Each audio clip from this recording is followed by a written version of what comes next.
ஆமென். ஹல்லேலூயா. சபை என்றால் கர்த்தருடைய வருகைக்கு ஆயத்தமாக்கணும். கர்த்தர் தேவன் எப்ப வேணாலும் வரலாம். ஆனா சமீபமா இருக்கு, சீக்கிரமா வந்துருவார். ஹல்லேலூயா. அவர் சமீபமாக சீக்கிரமாக நொடி பொழுதுல வந்துருவாரு. அவன் இமை பொழுதுல நம்மெல்லாம் மறுரூபமாக்கப்படுவோமா? ஆமா, கொஞ்சம் நமக்கு டைம் எல்லாம் கொடுக்க மாட்டார். அப்ப நான் வந்துருக்கிறேன் எல்லாம் ரெடி ஆயிடுங்க நல்லா சொல்ல மாட்டார். இமை பொழுது கண்ணை மூடி கண்ணை துறத்துக்கு நீங்க துறக்கிறதுக்குள்ள நம்மெல்லாம் மறுரூபமாகிறோம். அவ்வளவுக்குள்ள நம்ம ஆயத்தமா இருக்கிறோமா இல்லையா? ஆமென். வேதத்துல 5 கன்னிகைகளை பத்தி இப்ப வாசிக்கிறோம். 10 கன்னிகைகள், அதுல 5 கன்னிகைகள் எப்ப இருந்தாலும் ஆயத்தமாக இருக்கிறார். ஆமென். அவங்க ஏற்கனவே என்ன பண்றாங்க, என்ன கொஞ்சம் சீக்கிரம் கொஞ்சம் அதிகமா கொண்டு வந்தாங்க, எங்க குறைஞ்சிடுமோன்னு. அவன் எத்தனை பேருக்கு புரியுது?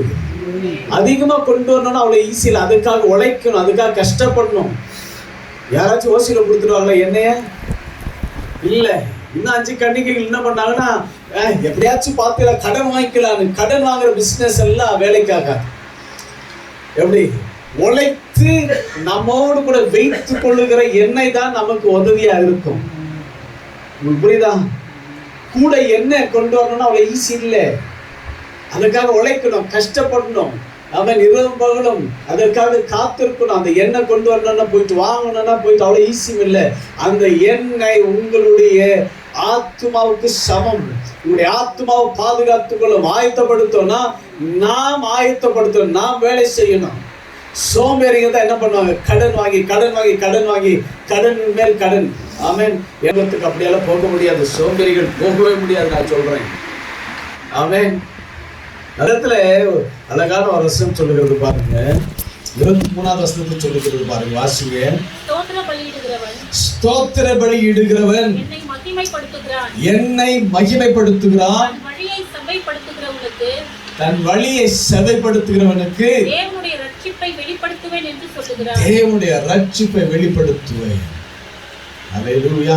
அதனால ஸ்தோத்திர பலி இடுகிறவன், அவன் ஒருத்தனுடைய குணம் எப்படி இருக்குதுன்னா, ஒருத்தர் தன்னுடைய வழியை செவைப்படுத்திக்கொள்ளணும், ஆயத்தப்படுத்தி கிறிஸ்துக்குள்ளாக நிலைநிறுத்தணும்.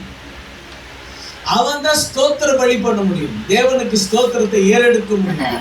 சும்மா சும்மா எல்லாரும் ஏறெடுக்க முடியாது. நானே கிறிஸ்தவன் சொல்றதால ஏறெடுக்க முடியாது. தேவனோடு நடக்கிறவன் மாத்திரம்தான் ஸ்தோத்திர பலி ஏறெடுக்க முடியும். எத்தனை பேருக்கு புரியுது? ஆமென்.